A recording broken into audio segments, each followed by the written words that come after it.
tak Dávid už ako trojročný si obliekol dres, zbalil ruksak a išiel hrať akože zápas z detskej do obývačky. Miňo si od malička kopal doma so starkou a hoci iné deti sa lopty báli, on vždy išiel iba po nej.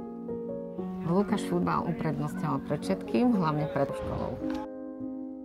Ako ročný dostal dres Bokšiča, ktorý mal pokotníky. Svoj prvý dres mal tak veľký, že mu nebolo vidno ani trenky.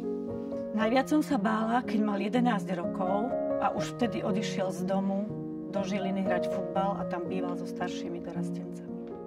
V noci o 2:30 ho naložili do auta. Bolo vidieť len červené svetla, keď auto odchádzalo.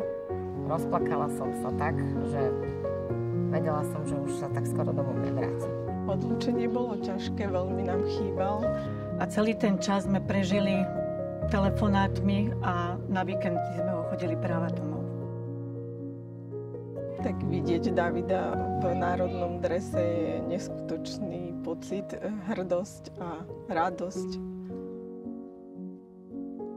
Vždy plačem, keď vidím Miňa na ihrisku, lebo si plní svoje sny a ja som za neho veľmi hrdá. Nie je to moja zásluha, je to jeho zásluha. On to dosiahol, ja som stála len pri ňom. Ja som bola obyčajná robotnička v závode na 3 smeny a tento jeho úspech je pre mňa najväčšou odmenou. Prajem našim deťom, aby si plnili svoje sny a aby tým robili radosť nielen sebe, ale aj všetkým, ktorí ich majú radi.